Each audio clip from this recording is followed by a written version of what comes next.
Kia ora everybody, Chris Farhi here from the Bayleys Insights and Data team. We've got Ankur Dakwale talking about the biggest news in New Zealand real estate. Now Ankur, we're at something really cool today. Whereabouts are we? Yeah, so we're a really exciting spot at 12 Sunderland Avenue in Hobsonville in Auckland. Now this is a gorgeous Air Force home, 3 bedrooms, 2 bathrooms, 2 lounges on 618 square meters. Now, this is only one of 10 heritage Air Force homes in the Sunderland Ave development. So if you want to learn more about this, please get in touch with Cherry Kingsley Smith from Bayleys in the Northwest. Yeah, this home's super beautiful. Really nice character vibe within it, but you also get those modern touches, so well worth checking out if you're in the market for something like this.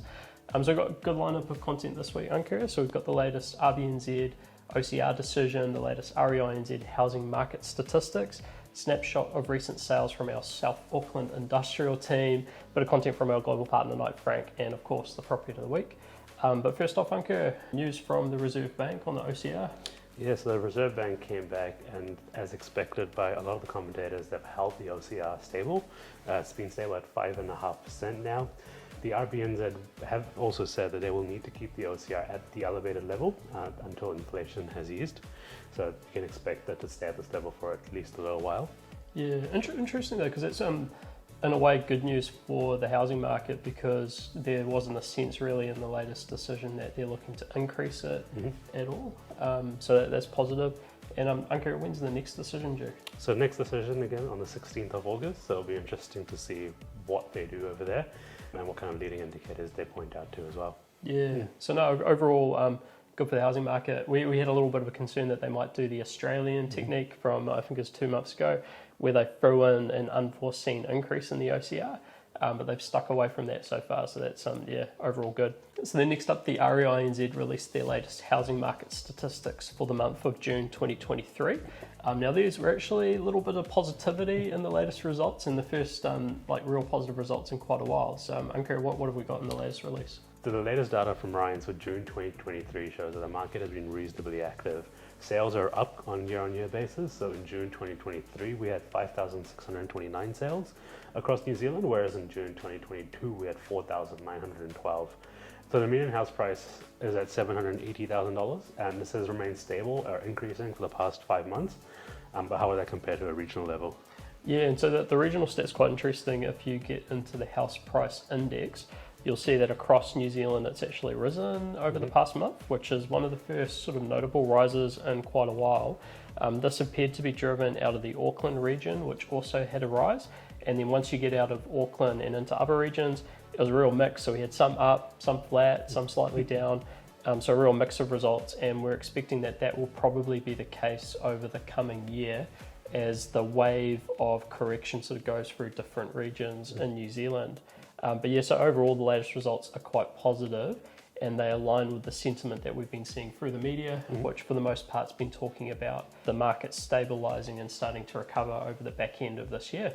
And then next up, Ankur, we had the Bayleys commercial team launch their latest Total Property magazine. Yeah, so TP5, so Total Property issue number 5 for this year, includes 54 commercial properties for sale around New Zealand. It's also got some interesting articles in it as well. It's got foot voters, a look at the indicators driving activity in the commercial markets, safeguarding value, so what steps owners of commercial and industrial properties are taking to protect the value of their assets, and the forecast for snow. So that's quite interesting. It looks at the ski markets around the world, and a big shout out to EOS from our team who did the New Zealand data. And so next up, we've got our weekly sales snapshot. This week's snapshot's powered by the team at Bayleys Commercial with a sample of recent industrial property sales in Auckland. And so first off, Ankur, we've got one on Arwen Place. Yes, the first up, we have 13 to 17 Arwen Place in East Tamaki. This was large, vacant, standalone with upside.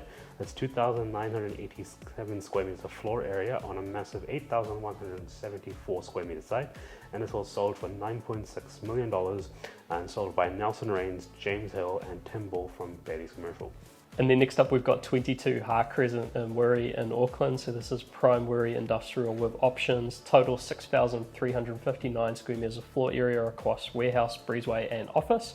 This one sold for $22 million at a 4.07% passing yield. Now sold by Sunderland, Scott Campbell, and James Hill from the Bayleys Commercial team. And last up, we have 26 Jomac Place in Rosebank, Auckland.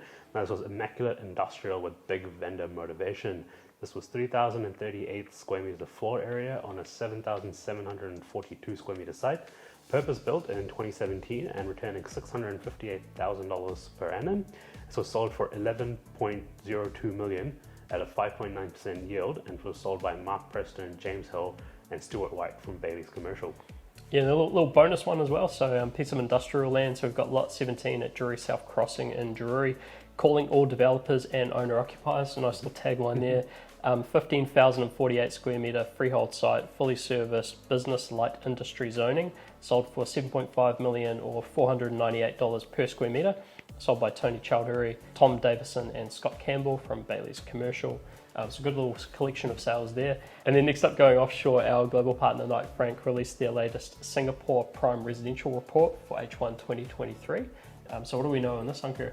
Yeah, so lower activity in the Singapore prime residential market, but prices have still increased in this prime level of market. Some interesting terms that we don't use over here as frequently. So they split the market into landed and non-landed. So landed is homes with land, and non-landed is generally apartments over there. There's been a drop in foreign buyers that is expected to slow the non-landed market, and the exclusivity around land homes will continue to support the landed homes market over there. Yeah, quite interesting. I guess as New Zealand moves more into multi-unit housing, we might start to see a bit of separation in terms of how that's being treated in the market. Like we already see that in the building consent data, splitting into what is it, like standalone and then multi-unit housing. Yeah. So maybe something to we might steal for the local market. And then next up, our global partner Knight Frank also released their latest Beijing office market update for Q2 2023. And so, Ankur, what do we know about this one?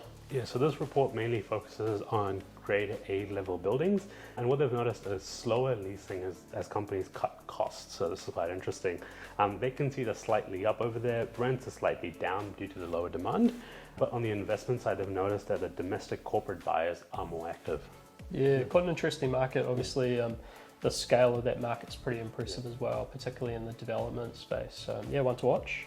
And then finally, to wrap up, we've got our property of the week. So, Ankur, what have you got for us this week? Yeah, so my property of the week has to be the one we're at the moment. This is 12 Sunderland Avenue in Hobsonville, gorgeous Air Force home. 3 bedrooms, 2 bathrooms, 2 lounges, 618 square meters of a heritage Air Force home. This has been architecturally revisioned by Salman Reed and refurbished by Hayden Roulette. If you want to learn more, please get in touch with Cherry Kingsley Smith from Bayleys in Northwest. Yeah, and then for my property of the week, I've got 339 Ocean Beach Road in Mount Maunganui. This is referred to as the Wave Watcher, 4 bedrooms, 2 bathrooms on 954 square metres. It's a prominent beachfront property with unobstructed panoramic views. Big home spread across 3 levels and 290 square metres of floor area. So if you want to learn more about this one, you can contact Richard Wright or Rebecca Wright from Bayleys Mount Maunganui. With that said, we'll wrap up this video here. So massive thanks to the vendor for this property, Cherry Kingsley Smith from Bayleys Northwest for hosting us. Cheers, Ankur. Thanks, Chris. And we'll see you guys next time. See ya. Ciao.